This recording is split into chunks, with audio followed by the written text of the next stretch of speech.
Om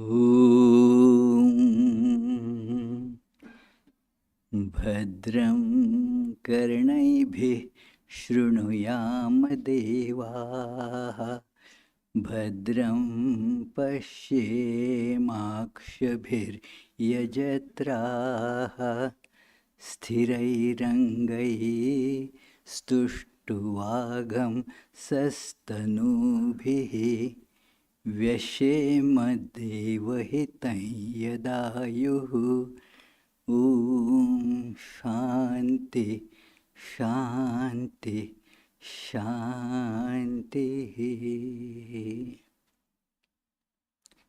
Let us pray together. We offer our salutations to the all-loving being who endows all beings with consciousness. We meditate on the Lord, who is the origin of the universe. Lord, thou abidest in all, thou art all, thou assumest all forms, thou art the origin and goal of all, thou art the self of all, thou art existence, knowledge and bliss. Salutations unto thee. May the world be peaceful. May the wicked become gentle. May all creatures think of mutual welfare. May their minds be occupied with what is spiritual and abiding. May our hearts be immersed in selfless love for the Lord. Peace, peace, peace be unto all. Let us feel the unchanging center of our consciousness. Everything changes. Our body, mind keeps on changing every moment. But there is something undefinable beyond space and time, which does not change. That is the core of our being, because of which, although everything is changing, we feel it is the same.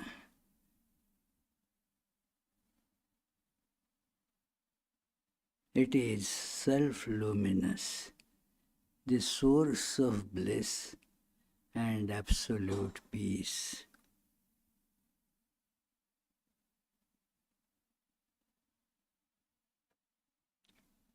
It is in this core of being everything gets harmonized. Like all points on the circumference of a circle are connected to this center.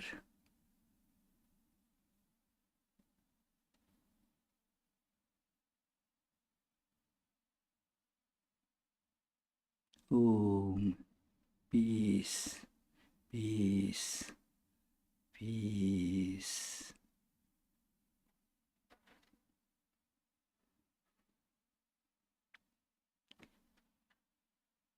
Dear friends, we are very fortunate today to get a luminary in the field of medical administration to speak on this very important, pertinent topic. It is some months back, I received a message from Dr. Apurv that he wants to see me. I didn't exactly know what was the reason for seeing me. So I was at that time in India, And I said, after coming back from India, then we will have some nice chat about this. But what is the matter? Then he explained in a few lines that about the stress people feel in the medical field and how the spiritual wisdom and meditation, etc., can help. So, after I returned from India in April, sometimes I don't remember the date, it doesn't matter either, that we met and he described that, look, this is what he is observing. Being right in the thick of the things, he knows it more than anybody, that how the medical professionals, they get stressed out, overworked, and always anxious.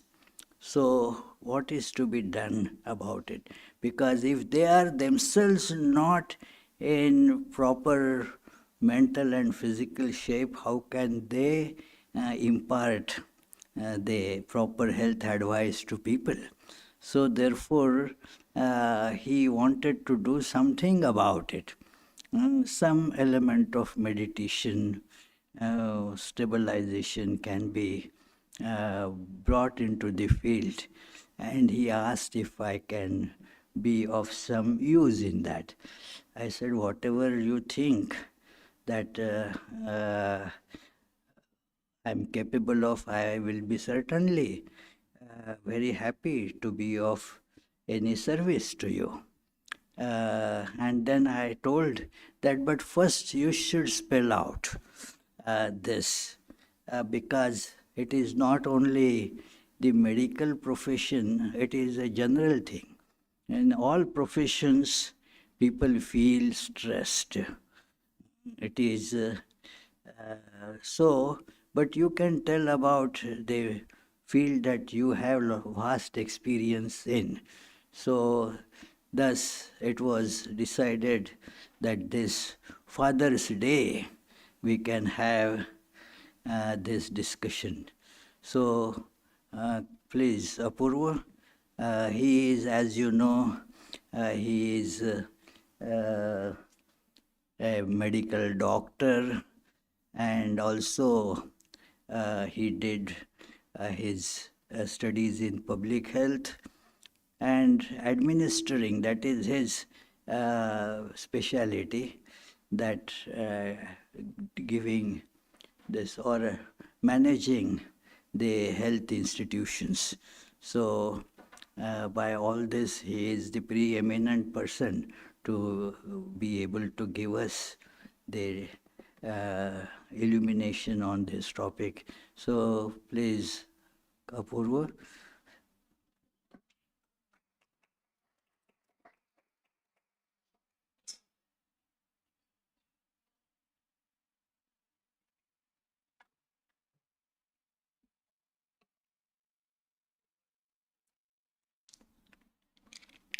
Good to see so many friendly faces here on Father's Day. They're able to make it. Essen, so nice to see you as well.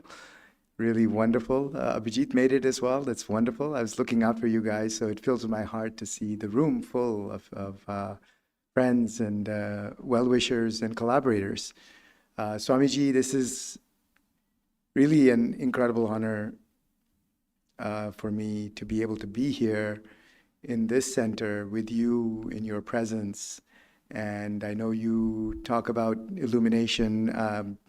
I was actually thinking when I came to talk to you that I would like to seek illumination myself on this topic. And so I hope it's a mutual dialogue that we're engaging in. For me, it would be amazing to know that the burnout itself and the way in which we're particularly trying to address burnout is very spiritually grounded, because I think with that foundation, only then do we really have the potential to actually make the kind of impact that's needed. As you said, this is not just a medical profession problem. This is a problem of all professionals. Unfortunately, it's a problem of all students. I'm meeting students all the time who are telling me they're getting burnt out. So it's happening younger and younger. And so I think what we would say is that it's really a societal problem. And we're hoping to try to bring a new lens to this, which is an old lens. It's the lens of Vedanta, it's the lens of spirituality. But I guess maybe you could say we're trying to construct the lens a little bit differently. And with that, maybe amplify the power of spirituality. And that's why I come here, to actually seek your blessings, and to seek your inputs, and to seek dialogue with you, to be even more confident that the work we are doing is the right work and is driven in the way that it should be driven. So thank you again, Swamiji, for this amazing invitation. Thank you all for coming here on a Father's Day. I know many of you had other plans and worked yourself around it, so thank you. So I've no slides, which is unusual, right? But I think I do have some prepared notes, so I'm going to be looking at them from time to time just to keep myself on track.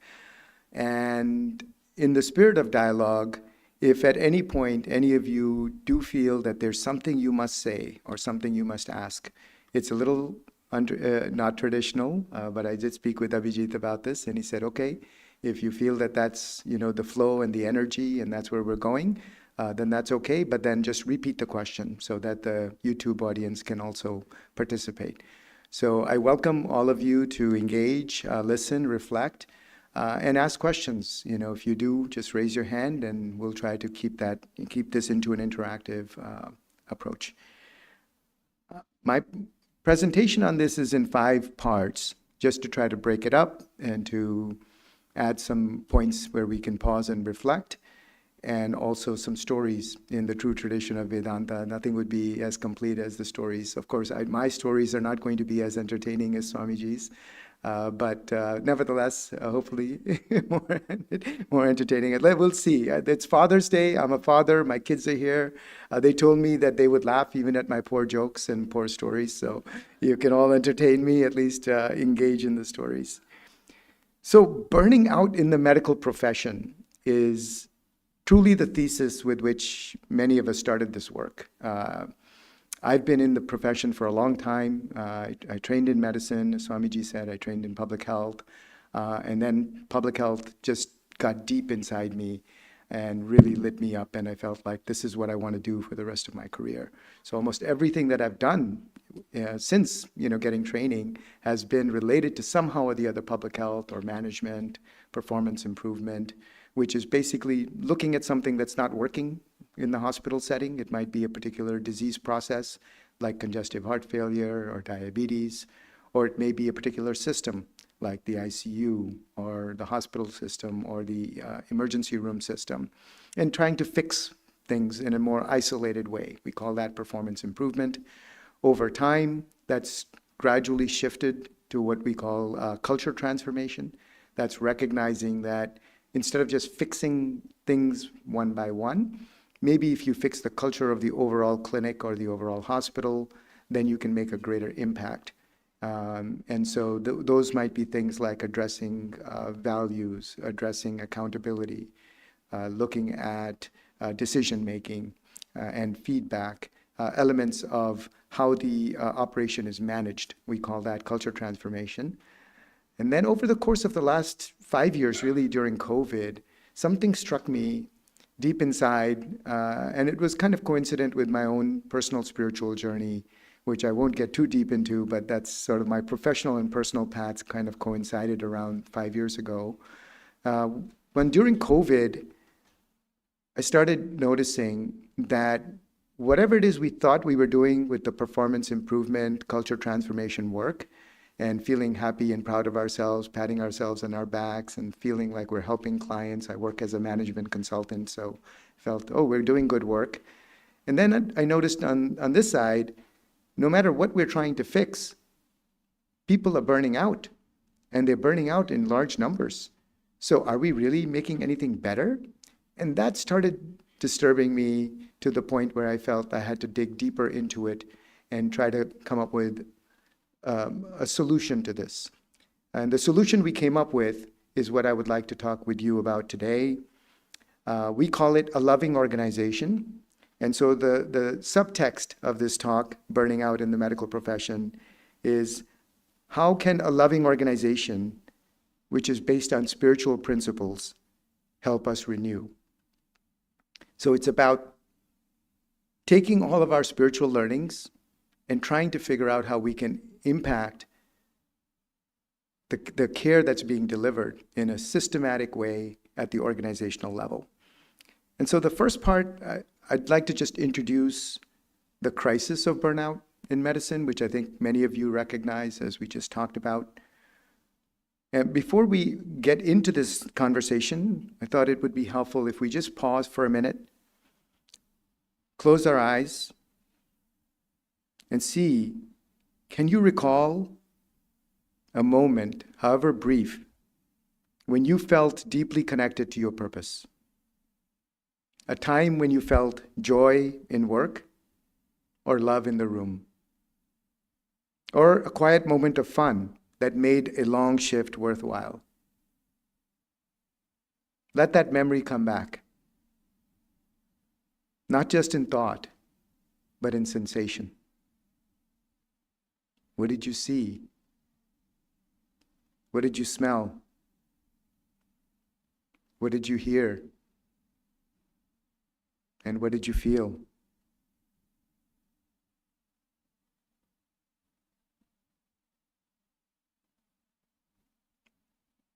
Now hold on to that feeling and realize it's possible.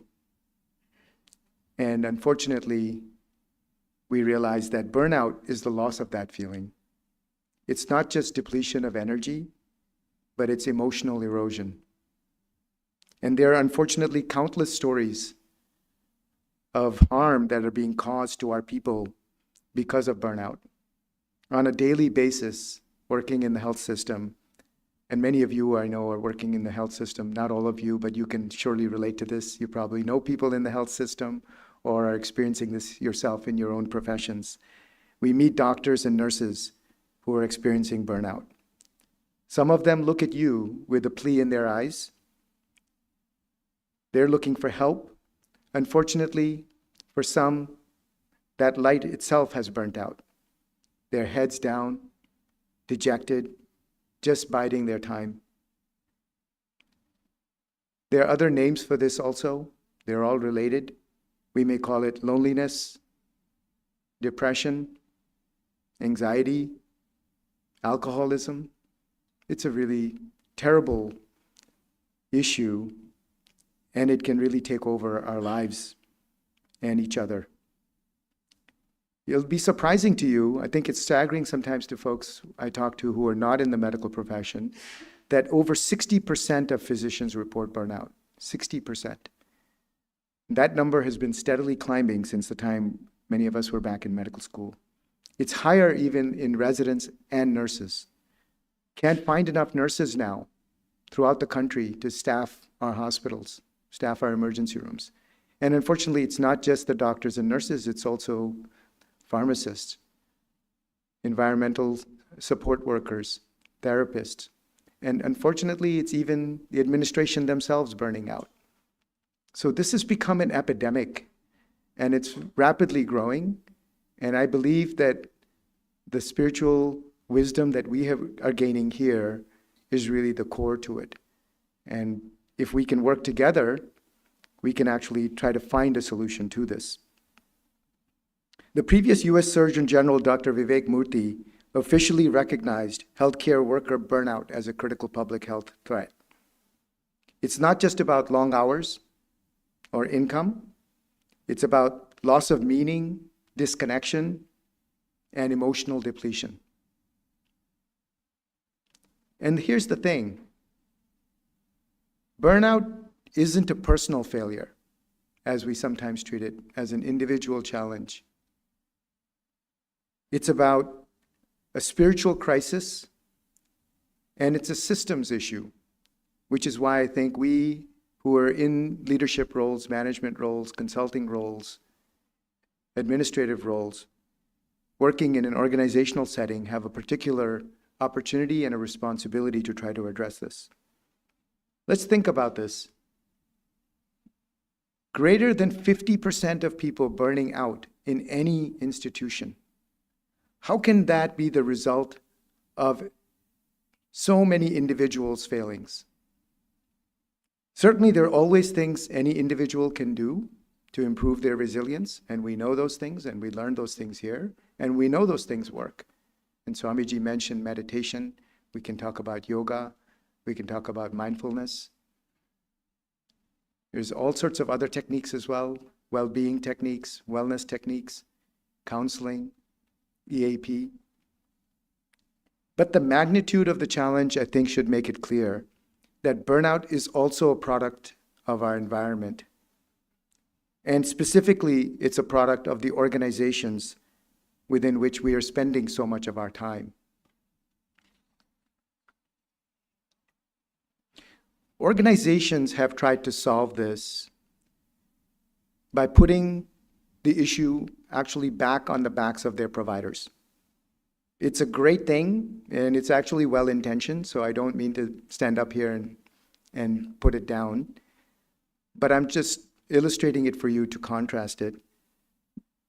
It's a great thing that they make EAP, counseling, meditation, yoga, mindfulness, everything available to their staff. Pretty much every institution now around the country will offer something along these lines. And we feel good that they're starting to offer these things. It's amazing. But that itself, when we think about it, is a deficit-focused approach. Dr. Gupta, there's something wrong with you. You need mindfulness training. Nurse Mary, you have a compassion deficit. You need to go for compassion training. So we've somehow made these incredible resources that are so powerful and helpful, and we, again, are all individually experiencing the benefits of it. But when they're presented in an organizational context, in a setting when so many people are burning out, and they're presented as the only solutions and the primary solutions, and I've talked to countless physicians, and many of you are here in the room and will probably attest to it, that feels counterproductive. That feels like it's not enough. You cannot just leave it onto me. That imposes a burden on the people that are already burdened, the folks that are already burning out. They feel they don't have the time for mindfulness and meditation. We all struggle with that also. Somehow we come here, many of you come here regularly. I myself fail to come here regularly. I'll just, full disclosure, and it's because we all struggle with managing time and making priorities and making things happen. And so if we think about what the organizations are doing really in the name of wellness and well-being, it's putting the responsibility back on individuals to take more time out of their day and go for a walk, take a break. Again, all amazing things, right? So mind you, I think I don't want to misinterpret anyone to misunderstand that that's not what we should be doing. It's just that it can't be the only thing that we're doing. So what if we could reframe burnout through the wisdom of Vedanta and build loving organizations where the healing is powered by loving systems and collective effort, all of us together, rather than expecting me to go and sit in a room somewhere and try to figure it out by myself, which might actually lead to even more burden and more loneliness and more pressure on me. I'm going to pause here and tell you a story about the rice farmer and the wind. This is from the Tao. So, one of the things that I notice regularly is when we talk about systems-based improvement and a loving organization, the concept that most people have difficulty grasping is, what is a system? So if I'm successful here today, I would hope that at least some of you will walk out understanding, okay, I get it. This is something that I do as an individual. This is something I can do as a collective. And this is something I can do as a system. So this story, I think, illustrates that nicely. A farmer labored every day to keep the water flowing into his rice fields. But a dry wind kept evaporating the moisture. Exhausted, he shouted at the wind. An old sage nearby noticed and said, "What if instead of fighting the wind, you worked with it to lift the water?" So the farmer built windmills to power irrigation pumps, and the dry wind became his ally. The lesson here for us is that burnout often comes when we work against the system. But with wisdom, we can redesign our relationship to energy, effort, and flow. The organization must realize that it is complicit in the issue of creating overwhelming and disenchanting conditions, and therefore it has a role in addressing these conditions. And the organization can do this by focusing on the systems that support its staff. What are the systems? Well, there are many people-based systems. That includes leadership. The people themselves is a system.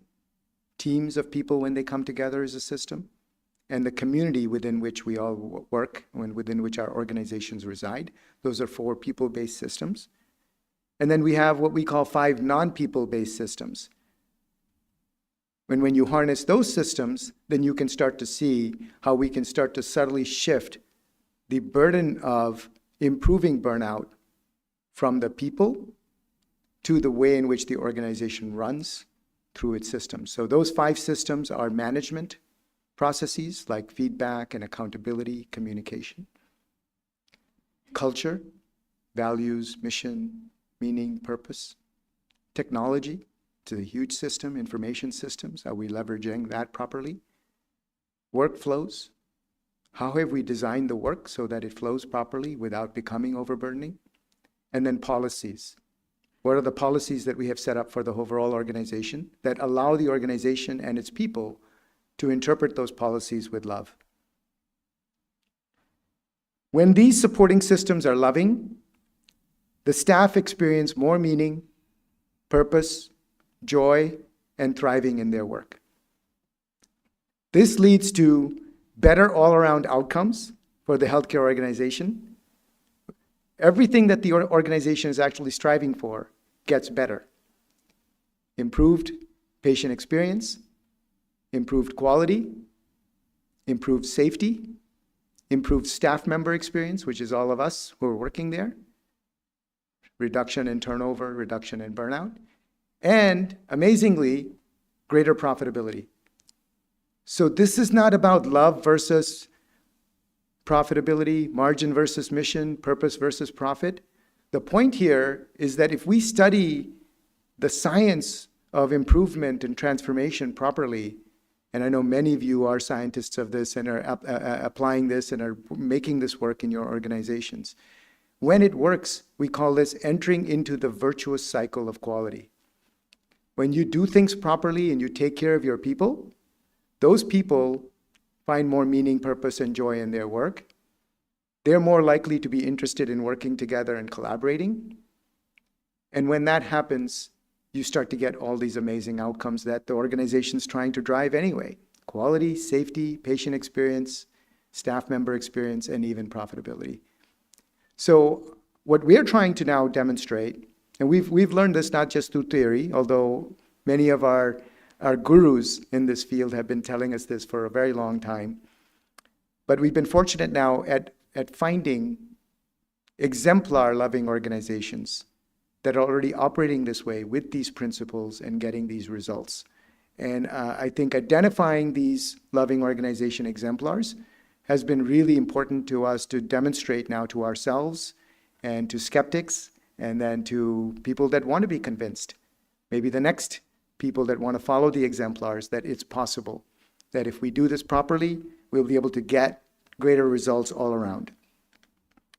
Now, our hypothesis here is that when these loving principles are grounded in spirituality, then they become even more powerful and impactful as the essence of the organization, the leadership, the management, and the people all become infused with a unified consciousness. It's about taking everything that we're all trying to generate for ourselves, higher states of consciousness, and bringing it together into a collective intelligence, pooled loving energy. And this becomes a unified purpose with a goal of individual and collective thriving. But it does require a slightly different conception of spirituality, one that is able to support the nature of the work that needs to be done collectively by the organization. not by the individual and at the systems level. So I'll take a breath here. That's, I guess, setting the stage. That's part one. And maybe just to close out part one, I'll tell you another story.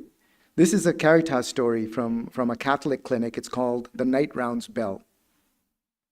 At a small Catholic clinic where the demands of caregiving often outweighed the available resources, nurses regularly skip meals and rest to attend to unending flow of patients.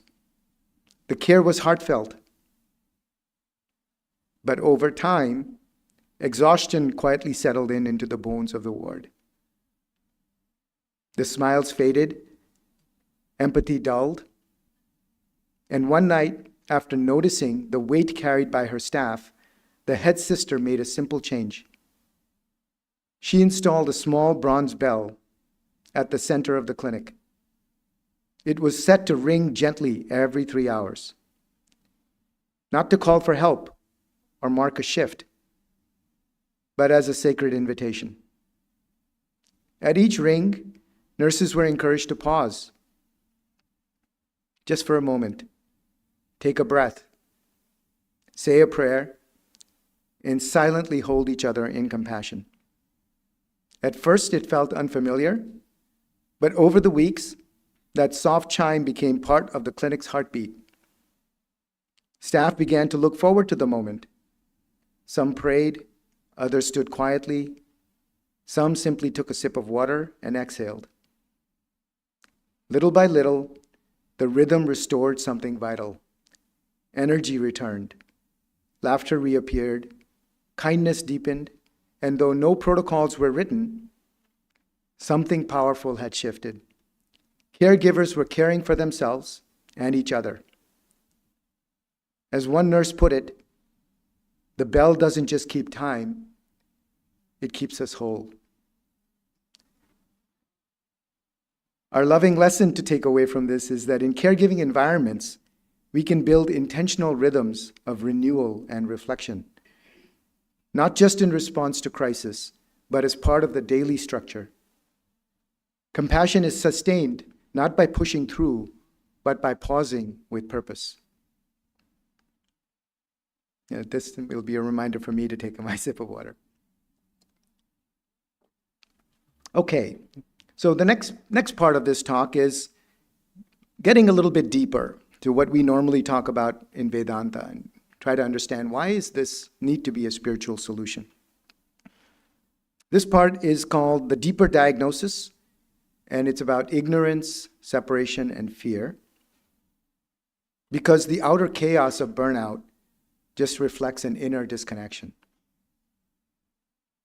And although we suffer in many different ways, all of us, greed, lust, anger, despair, anxiety, powerlessness, and burnout, the root cause of these is in ignorance, separation, and fear, as Vedanta has taught us.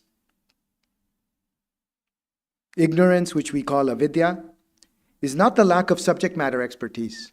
Especially in this case, we're talking about highly educated, super specialized doctors and nurses and other staff. They have spent half their lives acquiring this kind of specialized knowledge. This is about forgetting who we are, beings of purpose, wisdom, and love. Deeper than our superficial body and subtler mind. In medicine, we become task machines, lose focus on why we serve, and confuse metrics for meaning. This is reinforced by the organizations we work for, which emphasize meeting the numbers at the end of each quarter. Productivity, efficiency, and in the process we lose sight of humanity. I'd like you to reflect on this for a few seconds. Where have you seen this loss of purpose in yourself or your colleagues?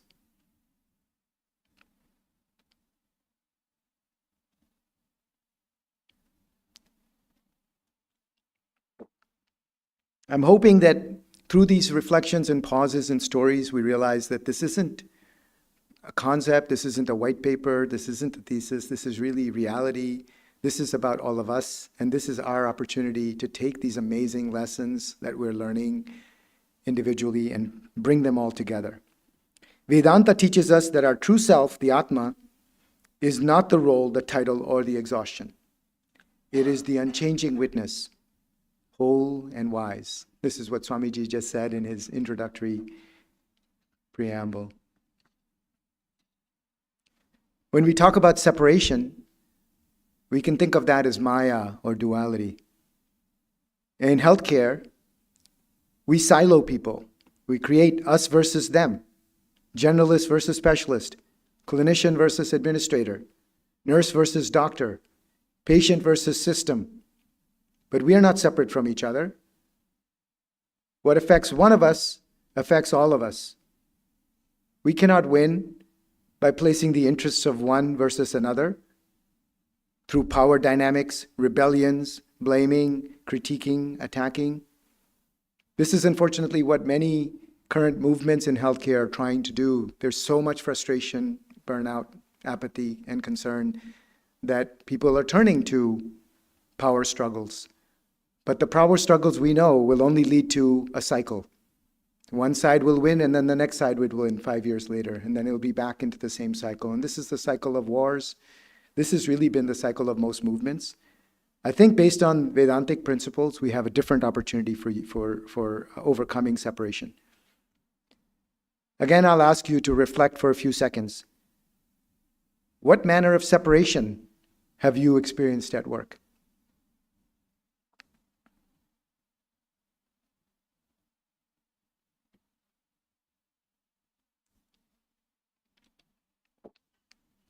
Vedanta teaches us non-duality. Tat Tvamasi, that thou art. Very profound Mahavakya that we've all heard many times.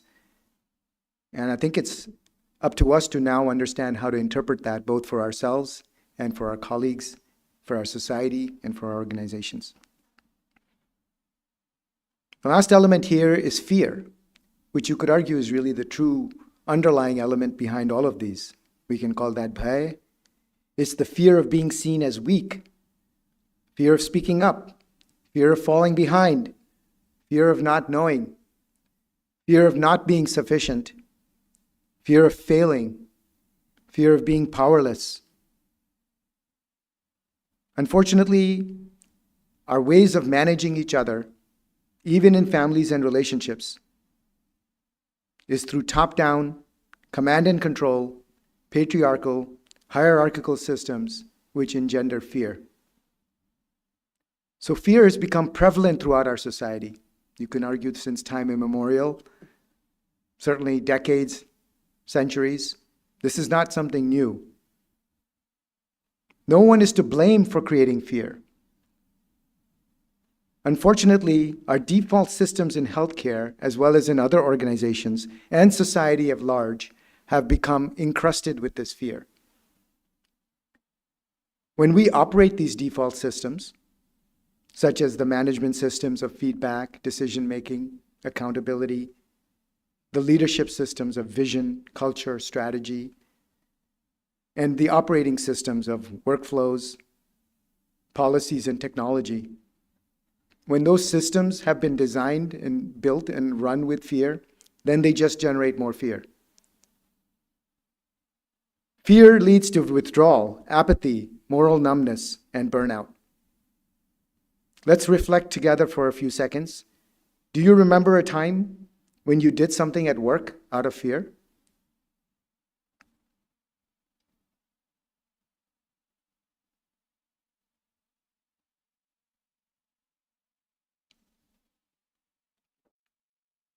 Vedanta and spiritual traditions teach us love is the antidote to fear. Love is presence and awareness. This is my favorite line, which I've been using to try to help others as much as possible understand what we're doing, how we're doing it. I believe love is God and God is love. And so love is the best manifestation of our spirituality in the material world. When we can't talk with others in secular systems about God and religion and Vedanta, and Christianity and other wisdom traditions, we can still talk about love. And so it winds up becoming not only a language, but also a mode by which we can transmit our spirituality into the world. I want to talk here about a Vedantic parable, which all of you have heard, and I'd like us to think about this now in the context of systems. This is about the 5 blind men and the elephant. Each blind man touches a different part of the elephant: trunk, leg, ear, tail, and argues over what animal this is. One calls it a snake, another a tree, and so on. And they're right and wrong at once because they cannot see the whole. Our lesson to be learned here is that fragmented views, which is ignorance, and our siloed thinking, which is separation, and our rigid conviction, which is fear, blind us to reality. Only when we come together in humility can we see the full picture of the system and see each other. With this understanding that the fundamental root cause of burnout is isolation, separation, and fear, it becomes more evident, I hope, why this is such a deeply spiritual issue, which has to be solved by fusing our wisdom traditions together in a synthetic and collective effort that can be applied to a group of people at the organizational level rather than the individual. This is now moving into part 3. How do we design the systems for healing? Through learning, unity, and love, which are the counterparts to the issues that I just mentioned. When we practice spirituality individually, it leads to healing, growth, belonging, and freedom. When we practice it collectively, it becomes reinforcing and supportive for each other's growth. And when we embed it in loving systems, it raises the collective consciousness and capacity of the entire organization. This is a South African story from the Ubuntu tradition. An anthropologist proposed a game to a group of African children. He placed fruit in a basket and told them whoever got there first would have it all. But instead of racing, the children held hands and ran together. Then they shared the fruit. When asked why, one said, "Ubuntu. How can any one of us be happy if the others are sad?" Our lesson from this is healing multiplies in community. We grow through mutual support, not individual striving. Love becomes sustainable when it's shared systematically. So let's talk about learning. We need to replace ignorance with humility and curiosity, develop self-awareness and self-compassion. There's a Vedantic concept of swadhyay, which translates to self-study or self-reflection. It's one of the niyams of Patanjali's Yoga Sutras. Beyond a simple definition, it encompasses introspection, studying scriptures, and contemplating one's thoughts, emotions, and actions to gain deeper awareness and understanding, which is what we now call, in modern day psychology, emotional intelligence. What are some examples of loving systems for learning in organizations? Sometimes, maybe some of you will recognize some of these. We can call them reflection rounds, open feedback loops, cascading huddles. I'll just talk briefly about cascading huddles because it's probably one of my favorite techniques to teach fellow administrators. And this comes from Intermountain Health out in the West. They have implemented a system to create learning and communication of information throughout their organization. It starts at 7 a.m. in the morning at the bedside on every medical unit. The nurses, doctors, and other staff that are affiliated to that unit all come together at 7 a.m. and they do a standing 10-minute huddle. And they report out, here's what worked well the previous 24 hours. Here's what didn't work well. Here's our goals. This is how we met the goals.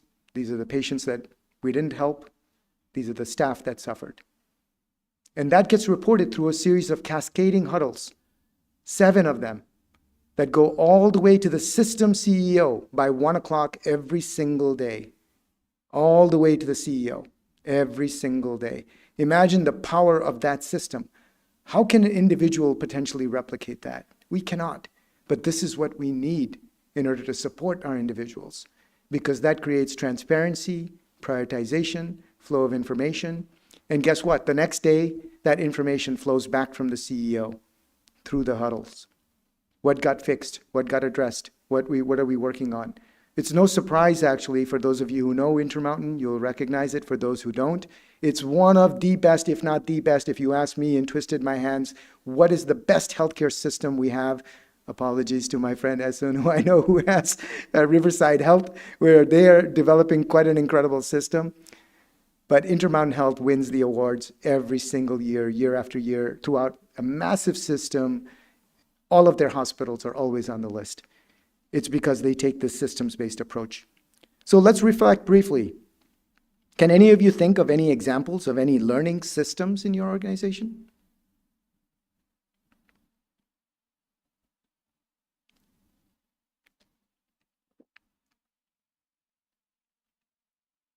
So let's move on to the next principle of unity.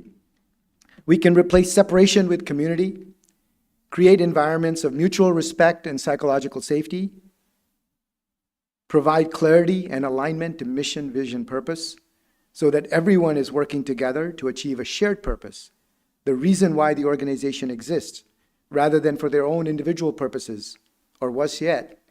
As Dr. Malhotra reminded me, sometimes it's just to make money. When no other purpose is there, then what else are we going to maximize?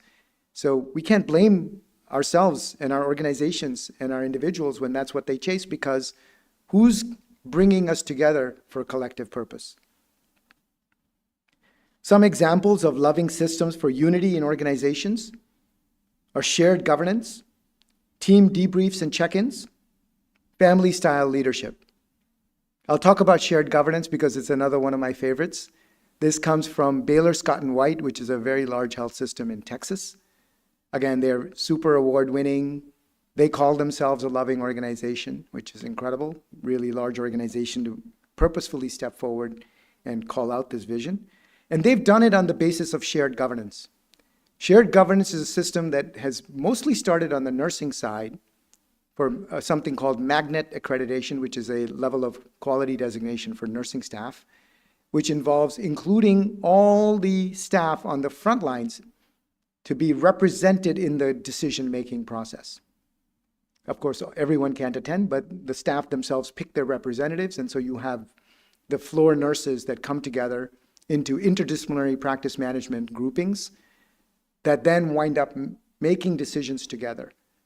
And because of that, inclusion, belonging, participation, information sharing, they've been able to transform their system, massive system, on the basis of shared governance into a loving organization. Think about the power of that. One system.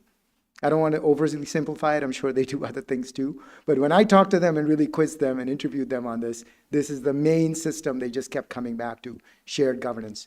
Why has it worked so well at Baylor Scott and White? Because there are other places who do it too. They have not become loving organizations yet. But at Baylor Scott and White, they have 19 interdisciplinary clinical practice councils. So they've spread them everywhere. And they've started to include non-nurses, pharmacists, therapists, and physicians in the mix, so that they're truly becoming a participatory organization. Again, let's reflect for another 5 seconds. Which of these do you think could be helpful to your health system?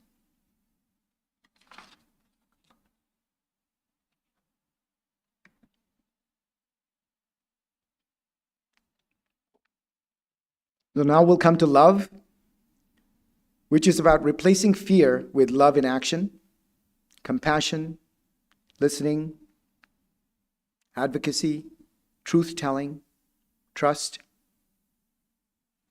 Not just be nice, because a lot of people confuse love with, well, how are we going to manage ourselves if we just let everyone do whatever they want to do? No, it's still an organization. It still needs to be managed. We still have expectation standards, I would argue, with based on just the 2 examples I've already shared with you. These organizations are holding themselves to the highest standards, and yet they're still able to be loving. So it's about being honest and holding each other accountable. That's what we can do in community.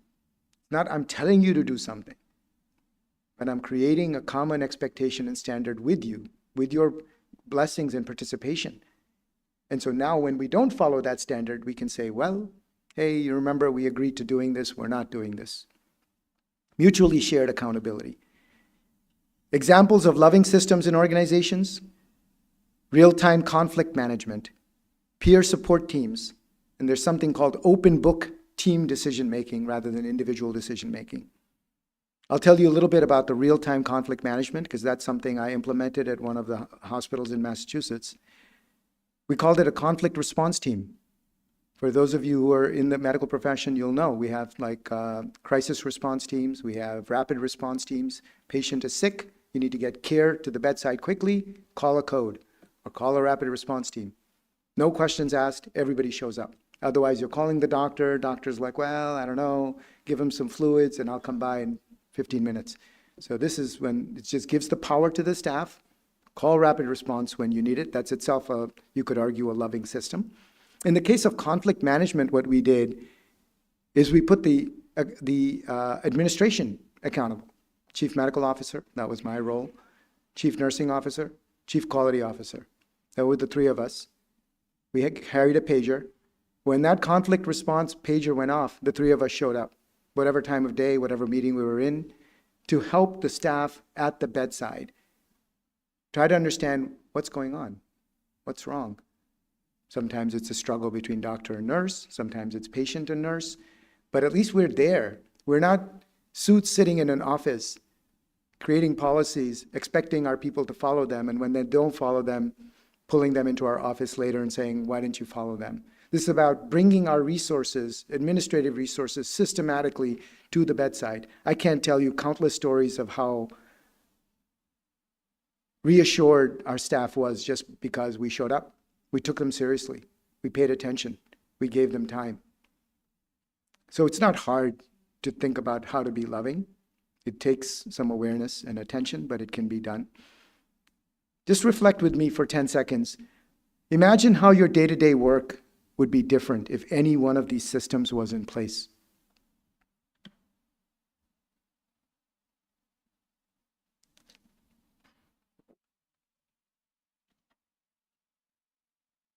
I have a couple more sections here, and I'm keeping an eye on the time. It is a little bit later than I thought, but I'll try to make up some time. Is it okay? Keep going? Swamiji, is it okay if I take maybe 5-10 minutes extra? It won't be. These last few sections are a little bit shorter. The last section is a loving organization in practice, from concept to reality. We don't need to fix broken people. We need to fix the systems that are breaking them. A loving organization is not about being soft. It's about being soulful and strategic. Everything that needs to happen to make an organization work still needs to happen. Feedback, accountability, communication, decision-making. The organization is an organization. It needs to work. That's why we're there. It can just happen with love rather than fear. It applies Vedantic wisdom to organizational culture.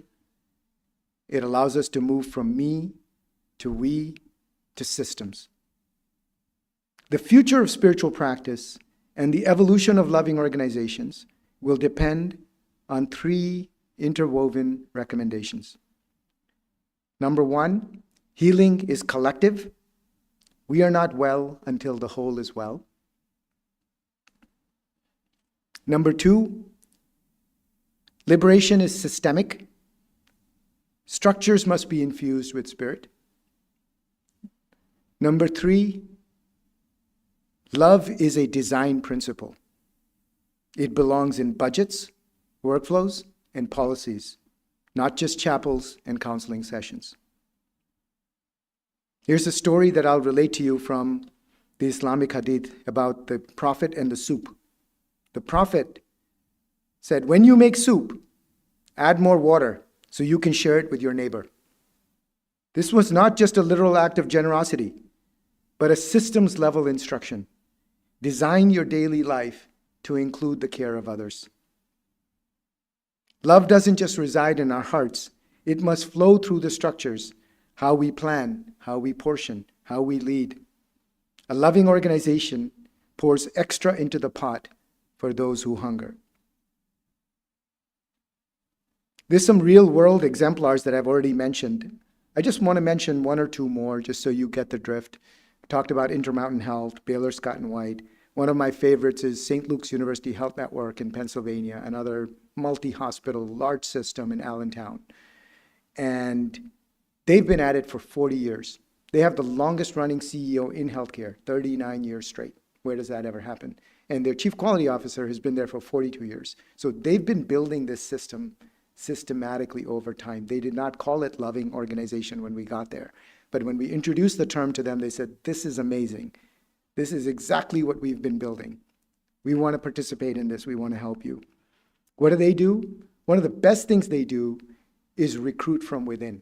They make sure every single person in their organization has a growth plan, knows where they're going next, and how they're going to be developed into the next position. So they don't lose their people.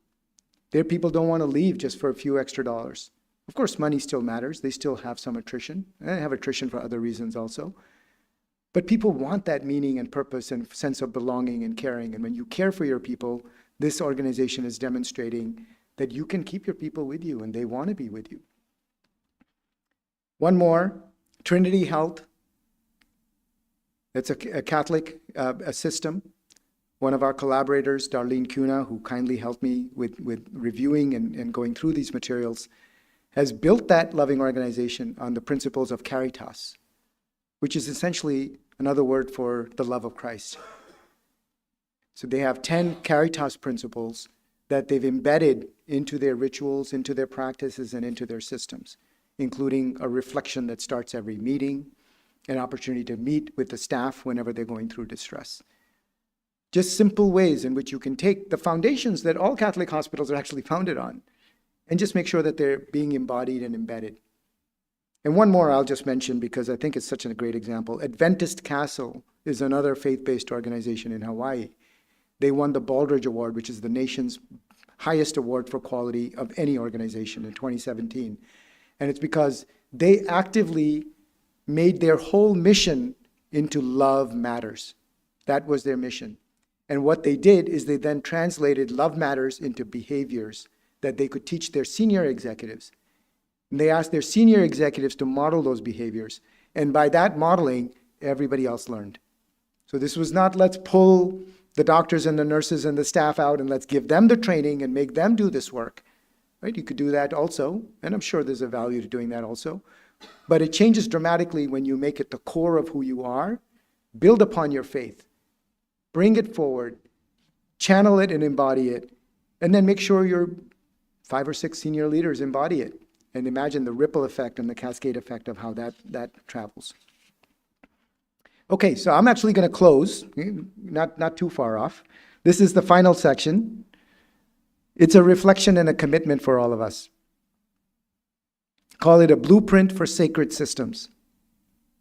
The way out of burnout is not less humanity in our organizations, it's more. So let's reflect together. Where do you see ignorance, separation, or fear at work? What could it look like to lead with learning, unity, or love? What in this message resonates as part of your deeper calling?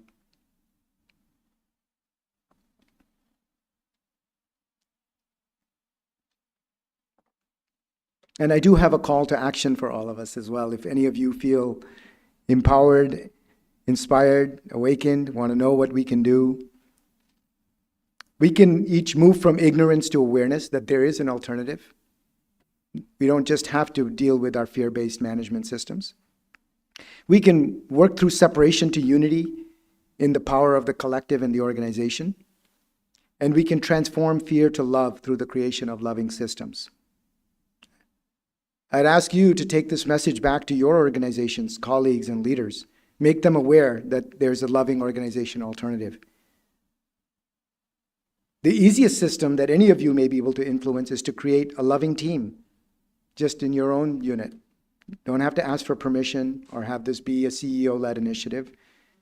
It could be based on daily team huddles and a weekly check-in with each of your team members. That will just start subtly shifting decision-making to team-based decision-making and accountability. I'll close here with a story about the two wolves, which I think all of us have also heard. And again, I just ask you to put on your systems hat now. All of you have hopefully become somewhat systems enlightened. This is a Cherokee tradition. A Cherokee elder tells his grandson of a battle between two wolves inside all of us. One is anger, envy, sorrow, regret, and fear. And the other is joy, peace, love, hope, humility, and compassion. And the grandson asks his grandfather, which wolf is going to win? The elder says, the one you feed. Our systems lesson is that organizations are also being fed daily through their rituals, through their policies, and our interactions. What are we feeding our teams? Fear and disconnection, or unity and love? I'll close with a Vedantic invocation. Asatoma Sadagamaya, Tamasoma Jyotirgamaya, Mrityoma Amritam Gamaya. From the unreal, lead me to the real. From darkness, lead me to light. From death, lead me to immortality. And before I turn it over and see, I guess I'm just 1 minute over, but I didn't leave any time for questions, so I hope there are some questions, and Swamiji will give us some time. But before I do that, I just want to say thank you so much, Swamiji, for this incredible opportunity to invoke your blessings and all of you for this work that we're embarking upon. It's very, very early in the process. So we need all of you. I also want to thank my senior mentors, Dr. Sudhir Bansal and Dr. Tilak Verma, who's here, for all of their guidance and companionship on this journey. And I want to thank, we have a not-for-profit group. It's a loving organization consortium with 65 charter members who are leading this mission. I want to thank all of them. I want to thank our board members, our collaborators, and special contributors and fellow seekers, especially those who helped to review this presentation: Noreen Donahue, Darlene Cuna, Dr. Shakti Srivastav, Dr. Kanchan Rilvani, and Dr. Ravi Srinivasan, for everything they're doing to support this endeavor. And of course, my family's here today. So I want to thank my mom, my wife, Anupama, my son, Ayush, and my daughter, Sana, for the lessons they teach me every day in love. Actually, I always tell people, the best thing about this journey that I've been on is that I get to try to be more loving every day. And I'm thankful for the grace of God, which is bringing us together to listen, impart wisdom, and act collectively. Thank you.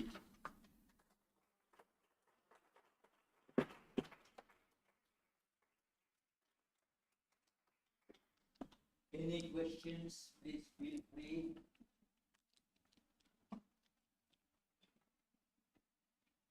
Who had their hand up? Someone else have their hand up here?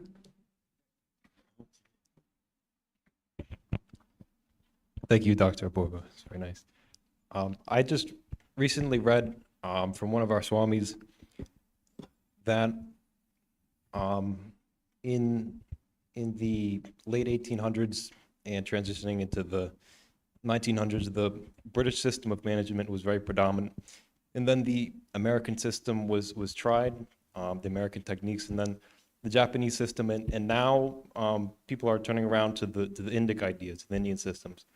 I'm wondering if you've done research on how traditionally, like let's say, in the prime eras of India and like the golden ages, like let's say the Gupta era, how these systems were run, and if there's any insights.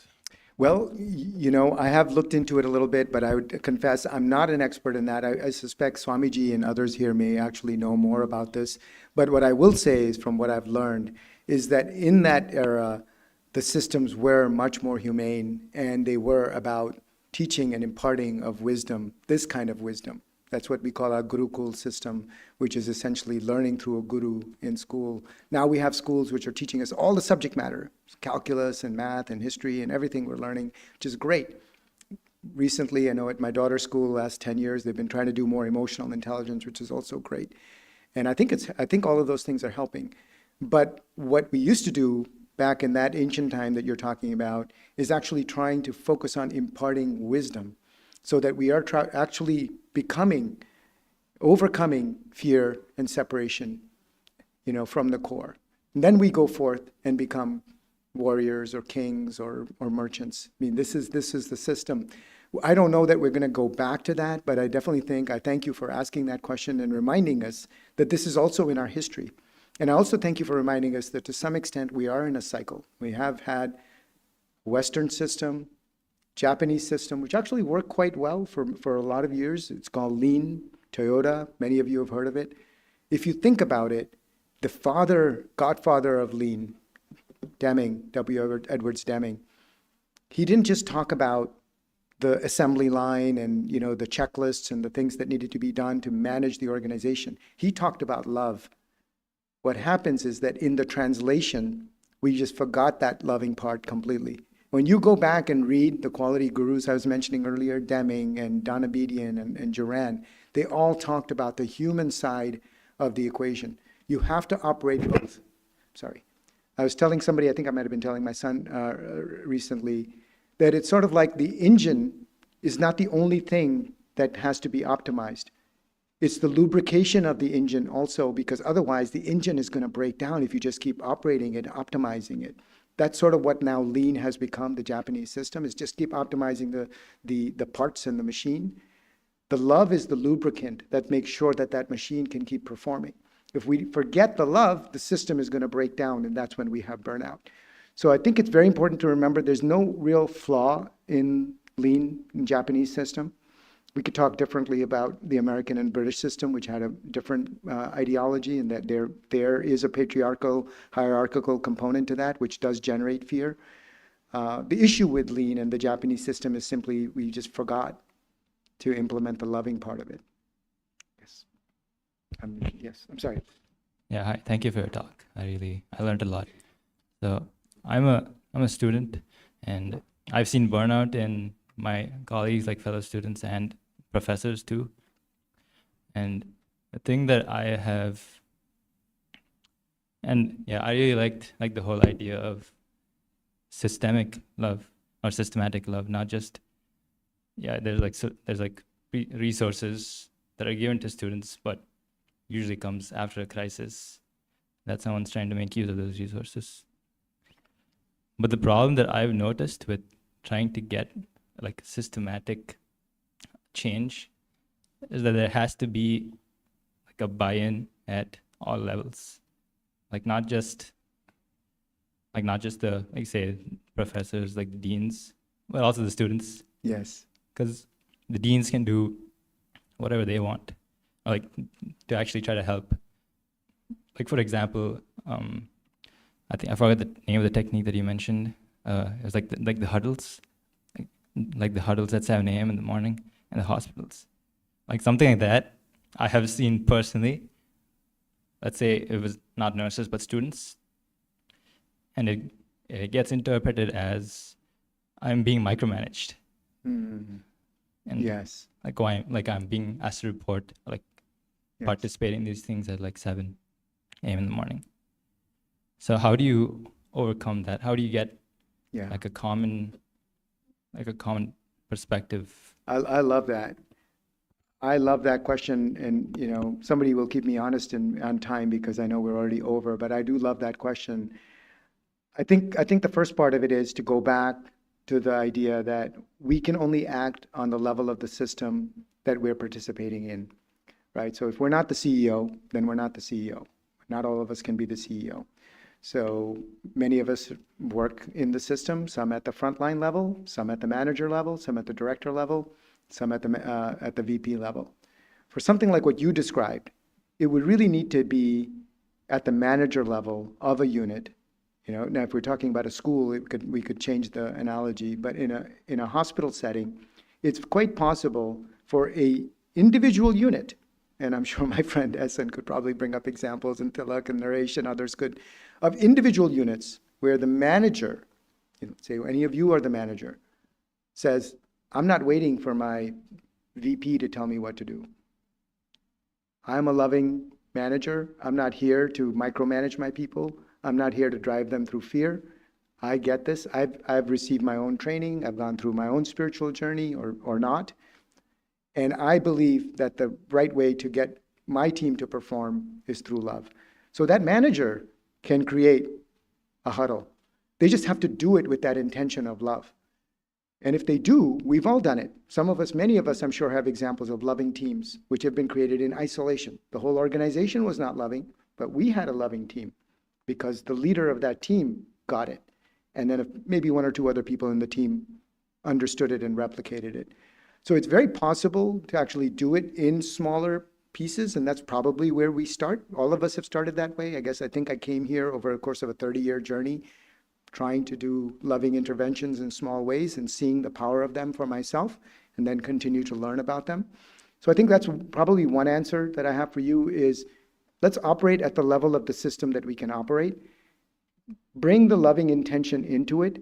When you do, then that manager is not going to pull people together and say, hey, you have to report to me at 7 o'clock, because that defeats the whole purpose, right? If that is a loving manager, if you're a loving manager, then you're going to inaugurate that meeting with purpose, with mission. You might start it with a mission moment. You might remind everybody, why are we here? You might say to everybody, I realize no one else is doing this, but I want you to try something with me. Here's why I want you to try it. Give me a chance. You know who I am. You trust me. We're doing this to make it easier for you. And actually, frankly, all my work in consulting is that, convincing people that don't want to do something, how to do something in an isolated group, hospitalists, nurses. And it's really a variation of the same theme, which is appeal to purpose and mission. Bring us together. Then it doesn't become a checklist. When you don't do it that way, if that manager is responding to a director who just told them to do something, now you have a challenge that it might get interpreted as a checklist item that has to just get implemented. And that becomes a dissemination of fear. So you could have had maybe a well-intentioned director, but they didn't engage their managers properly. So now the managers are interpreting it as a fear-based missive. I have to just follow suit. So I guess a little bit complex, but hopefully you understand the idea about it, that we can all act at the level that that we have influence within the organization. Yes. Wait a minute, someone had their hand up here, I think. Wait a minute, hold on. Yeah, thank you. Just because there's a YouTube audience, if they're still on, then at least they'll hear your question. Thank you for your talk. I'm not familiar with your organization, and I was wondering, and it sounds fantastic, have you had any success, or do you work with systems that are not faith-based? Yes. Private companies or not-for-profits, public sort of organizations, and how's the response been? I think that you're right in calling that out. The faith-based organizations are steps ahead. They're definitely much more inclined to want to go down this path because they already believe in love or compassion or empathy. They already have it in their mission. What they haven't understood is how to embed it into the systems. The systems piece is what's missing. That's where we think we're going to get our biggest breakthroughs, and some of the examples I used, help illustrate that. Because they already get the love part, we don't have to overcome that love barrier. And then we can bring in the systems part. They're like, okay, I get it.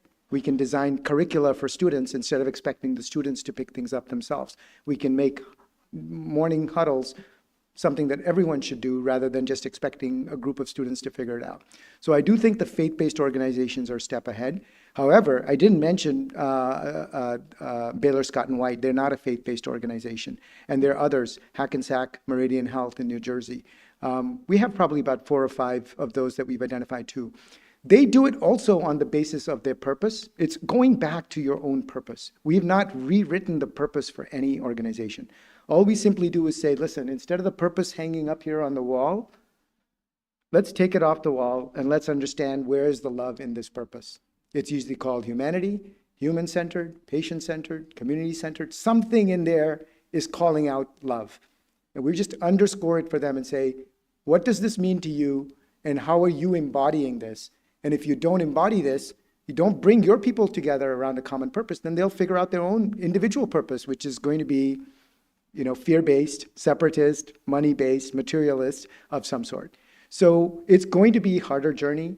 I think you're asking a really great question. We are at a super, super early stage in this. If any of you are innovation fans in the diffusion of innovation concept, we're at the innovator stage. We've literally identified 10 organizations in the US that are doing this. There are thousands of organizations. We have collaborators in India, in New Zealand, in Canada, in Saudi, in Colombia. We've not identified any loving organizations there yet. So we're still early in the process. That doesn't mean they don't exist. It just means that our expectations are a little bit tempered.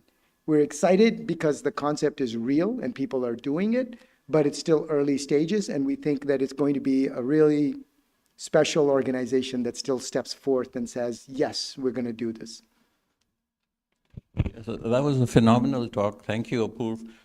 You had many examples from different and diverse traditions, but the success seems to be more in the faith-based. And for me, the takeaway from your talk was you just have to be responsible for your smaller, narrower team and maybe let things rise to the top. So if you don't have a team, it could just be your family, your kids, and your wife. Yes. And if you do have a team, you just have to worry about the well-being of that team that you manage. Yes. And then wait for the ripple effects. Thank you so much. Thank you, Tilak. Again, I want to just say you have been a journeyman, fellow seeker with me, so I really appreciate the guidance that you've given to me in this process.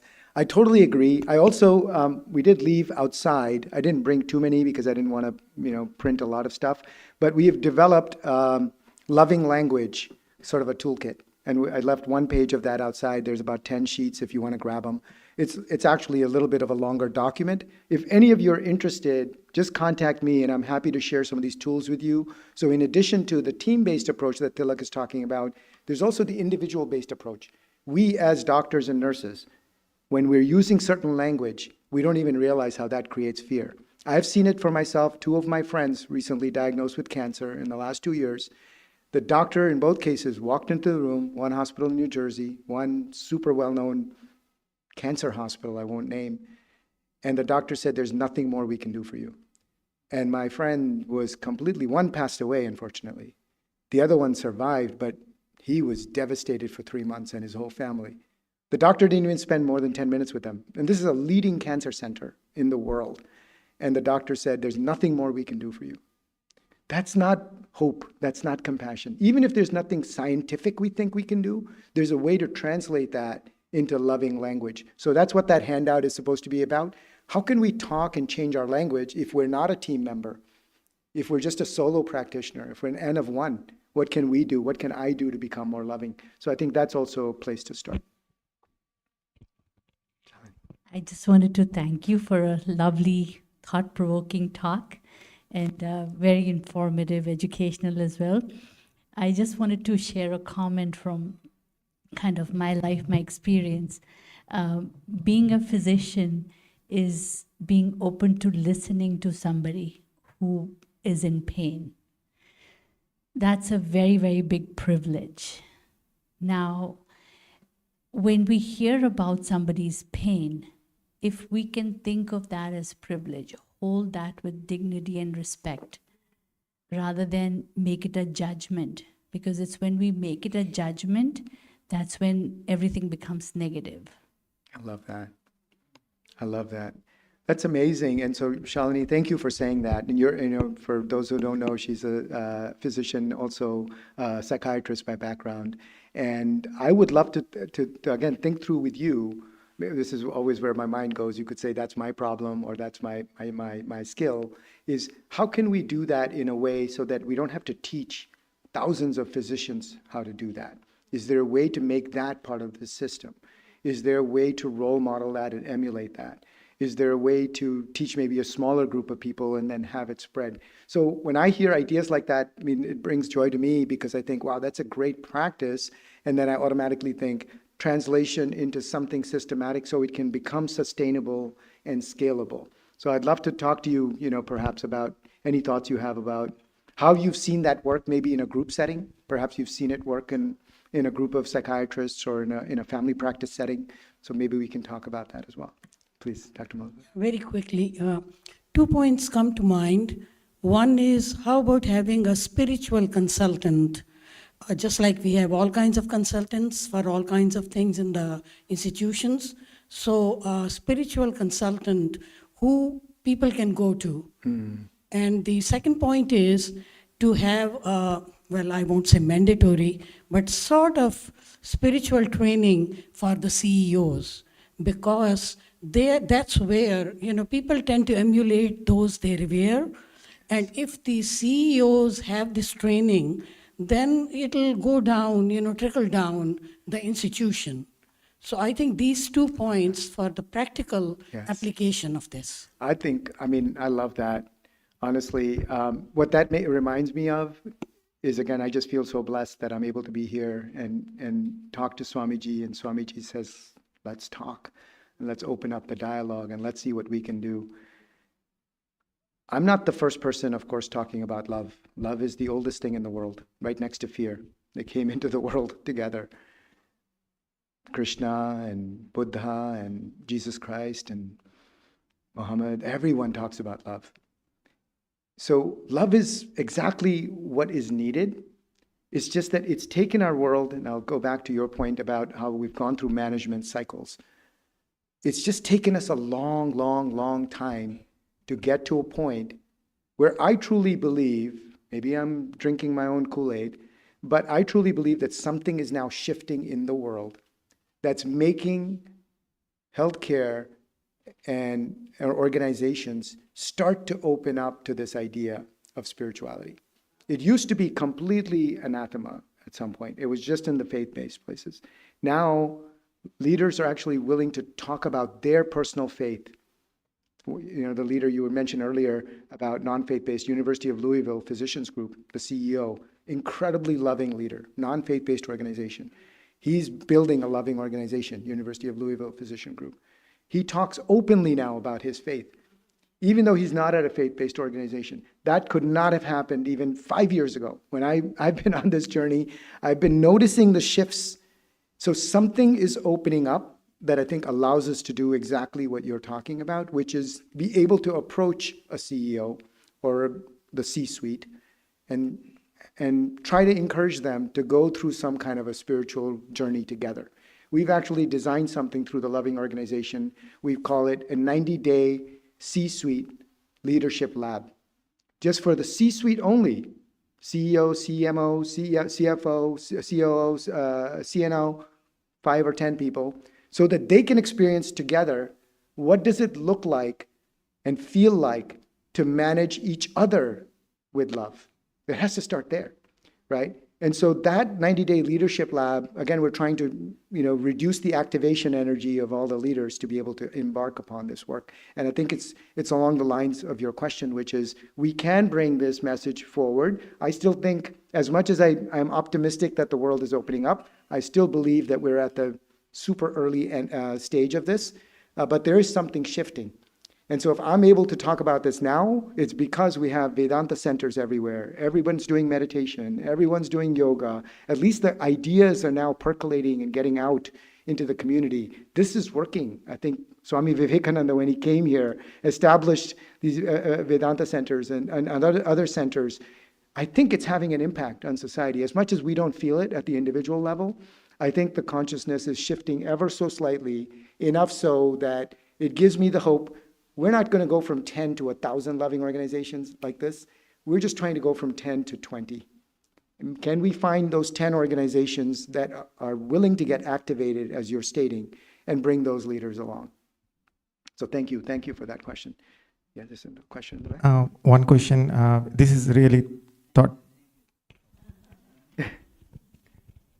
I guess we have to call it. Sorry about that. Thank you so much.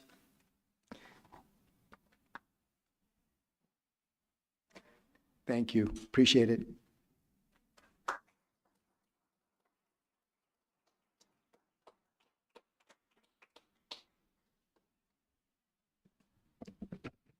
Thank you, Apurva. It was great to see how much interest you created amongst the audience. They all wanted to ask more and more questions. It is not just to question you, but to get the proper answers and all that.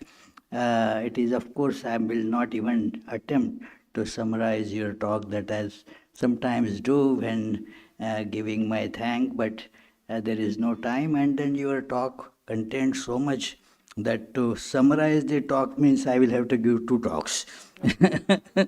So, but one or two points I would like to mention is that the necessity of understanding and becoming loving, to understand what is love, and then to see that how we can fill our personality with love actually. And although we all see that we should be loving, the question is, why are we not loving?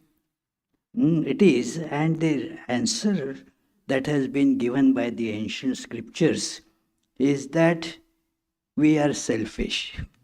Unless we are making active practice to control this selfishness, because love unites, and as you know what happens with selfishness, it separates mine and yours. So therefore, the scriptures, they give active practical methods by which this our selfish tendencies can be controlled. And second, which is more important thing, how we can see that becoming non-selfish brings far more profit than selfishness. It is the real selfishness lies in unselfishness. The more we become unselfish, then that serves us better. There is a wonderful chapter in Swami Vivekananda's that short treatise on Karma Yoga on this very point, that it how by serving others we actually serve ourselves. Second point that I would like to make here, that you again repeatedly mentioned about the loss of purpose, what makes us very stressed out, and we feel, what am I doing with my life?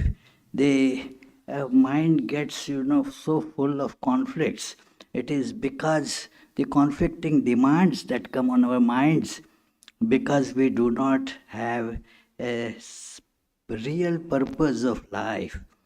And real purpose of life is told by the scriptures and by Sri Ramakrishna in no uncertain terms. Many will challenge that how can that be the purpose of life? But that is, and that is to experience the divine in us. God realization is the only, and I am saying this, repeating, underlying this word of Sri Ramakrishna, the only purpose of life, because nothing else can bring satisfaction to us completely. And that is why God realization, God is the purpose of all purposes. And that is why, because of this, the faith-based organization move ahead. So it is, another thing is that, well, no, the secular and spiritual are not really different. Let us stop making this kind of division. It is not a real division at all. It is everybody is accepting the spirit, that it is not just who will agree, that you are just a heap of flesh, blood. No, there is something that is beyond that. So that is, and thus all the activities that we do, let us not divide them, that these are secular and these are spiritual. No, our spiritual understanding and attitude actually pervades everything. So it is very important to see that. And I had told Apurva this story, actually an incident in my life, which has been teaching me a lot. And I mentioned that in many such situations. That was a lesson taught by a dentist assistant. Apurva knows that dentist also, but I had gone there for some tooth treatment, and then that day, amongst the three assistants to the dentist, only one came, and somehow or other many were given the appointments. So she was running from here to there to there. So I just asked her, "Oh dear, you must be feeling very stressed out today." She smilingly said, "No, Swami. I tell every morning when I come to work that I am not going to work but for workout in the gym. Mm. So therefore, I don't feel stressed. I rather feel, well, I have done more exercise today, and therefore I am entitled to have one more piece of pie because I have spent more calories. So let me have one more piece of pie. So wow, what a great idea, that this is karma yoga, the yoga of action, and that is what brings the active, the difference between individual and community vanishes with love.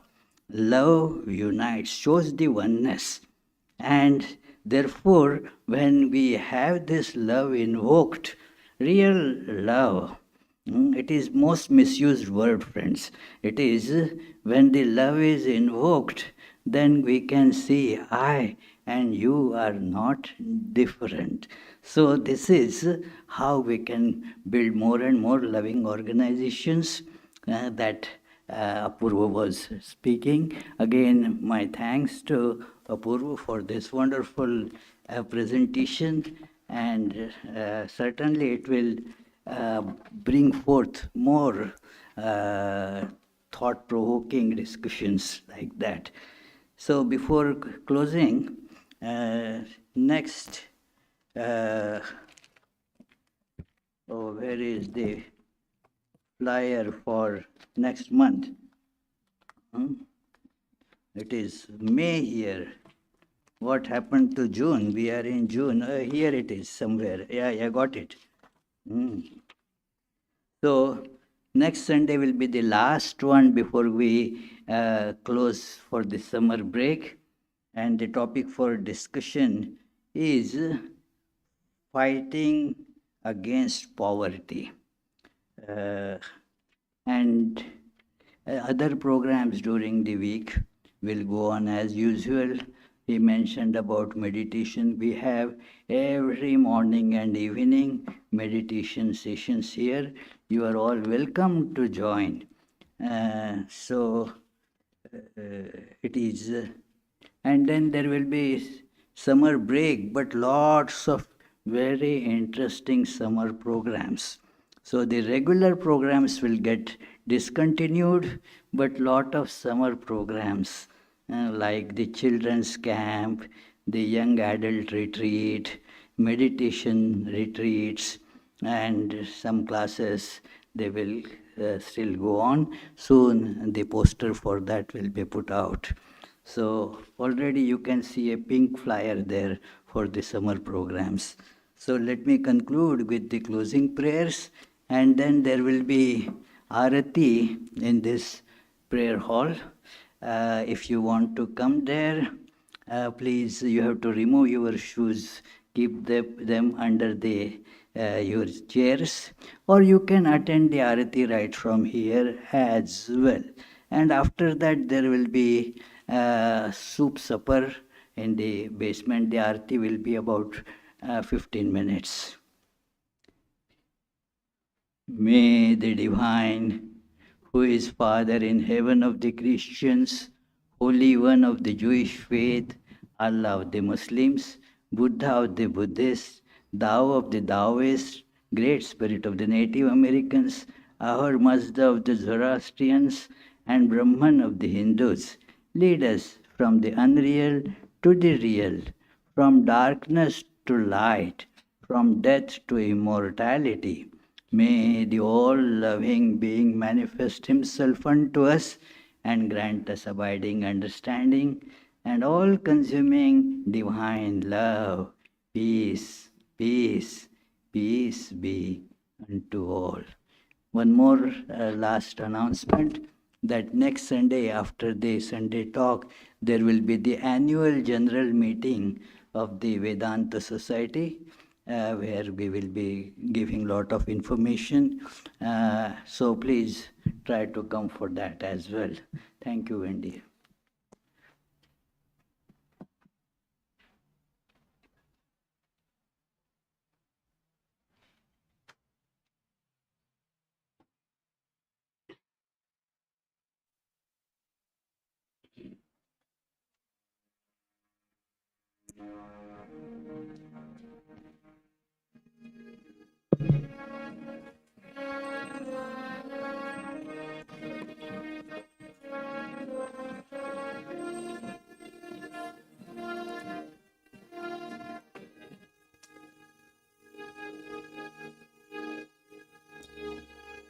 Breaker of all our worldly bondage and adored by all, we adore you too.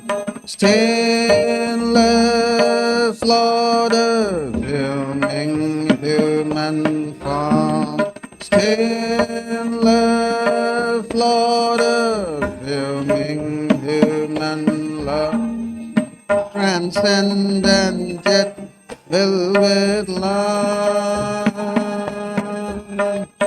You free us from the stain of sin and ornament our world. Consciousness is your form. Your eyes always purified by knowledge. Your eyes always purified by knowledge. Looking at them, delusion is gone. Ocean of shining love and feeling, ever inebriated in your infinite love. Your feet always give to your devoted.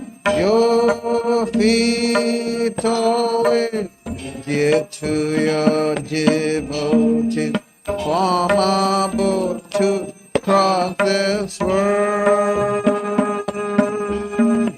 Reveal to us as God incarnate and the Lord of all things, helping us join with you.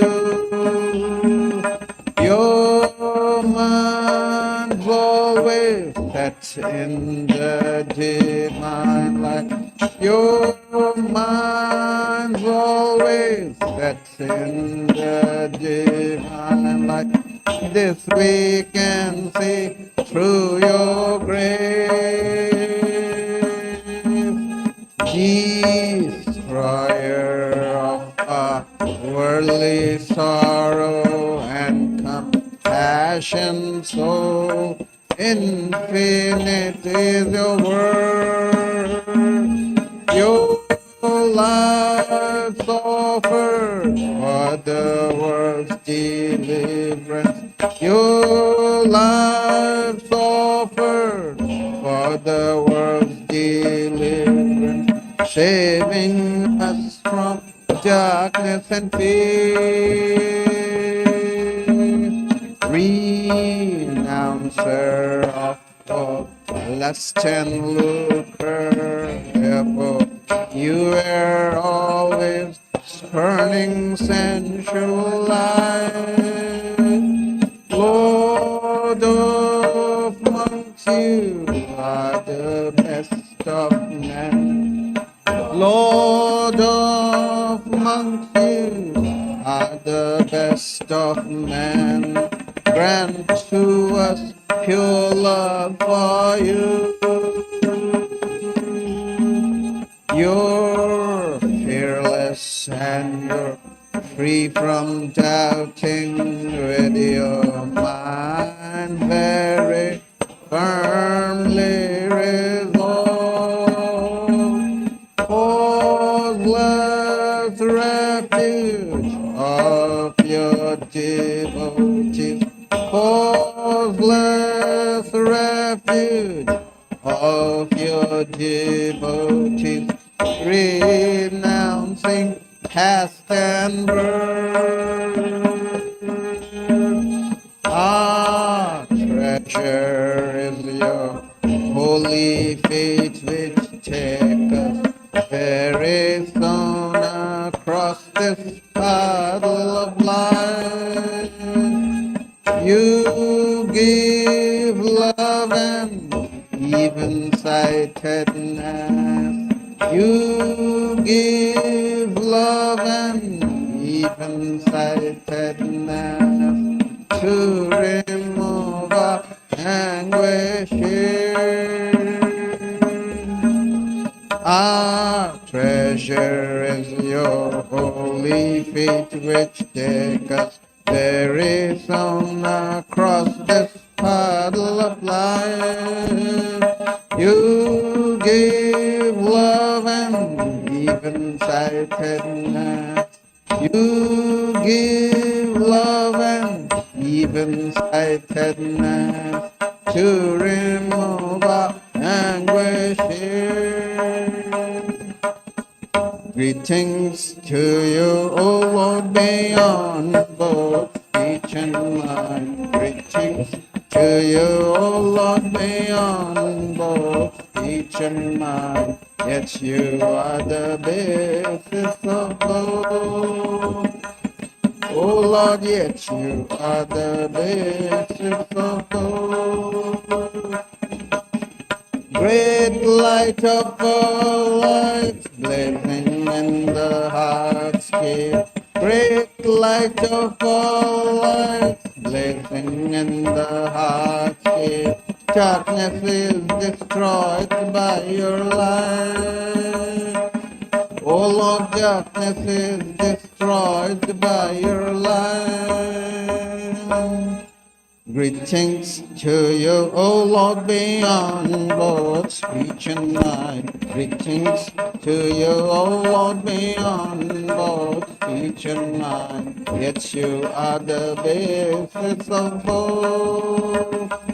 O Lord, yet you are the basis of both. Great light of all lights, blazing in the heart's gate. Great light of all lights, blazing in the heart's gate. Darkness is destroyed by your light.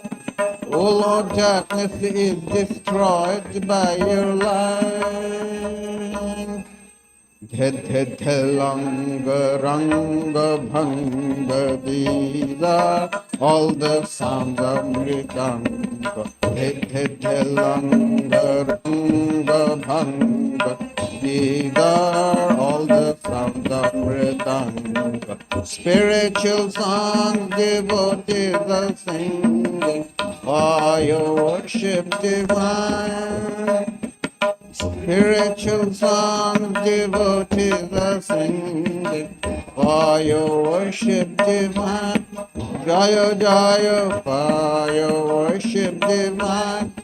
Hara Hara for your worship divine. Shiva Shiva for your worship divine. Breaker of all our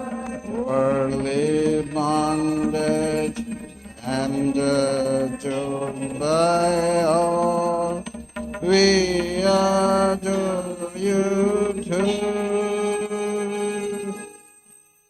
Jai Shri Guru Maharaj Ji Ki Jai.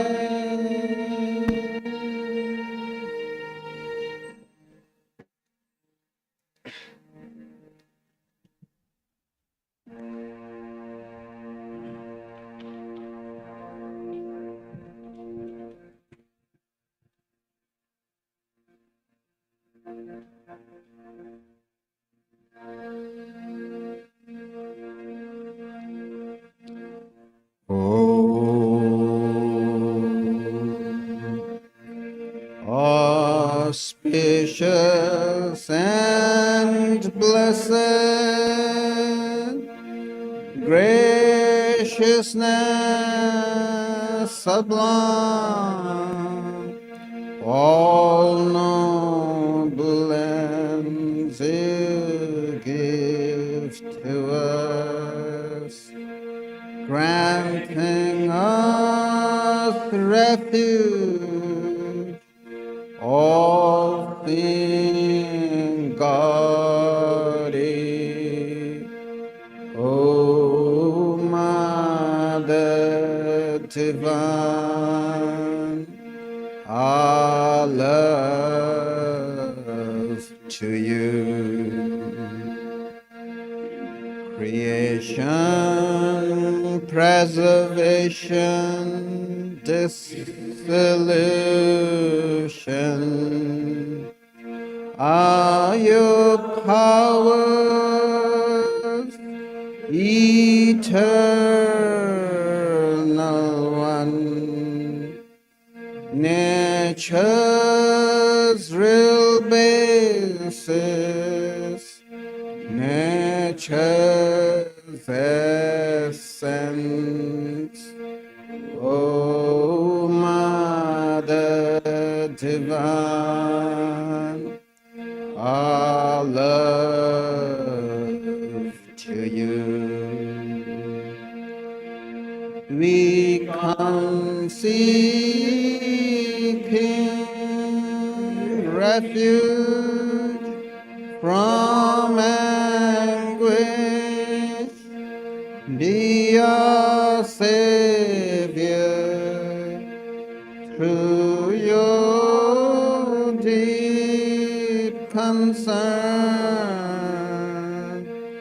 All our suffering remove, Goddess. O Mother Divine, our love to you. Victory, O Mother Divine, our love to you.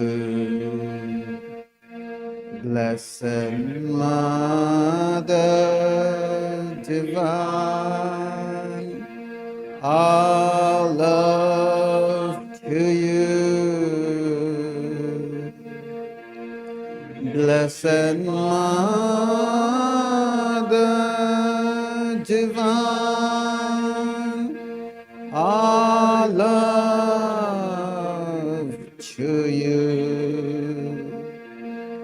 Blessed Mother Divine, our love to you.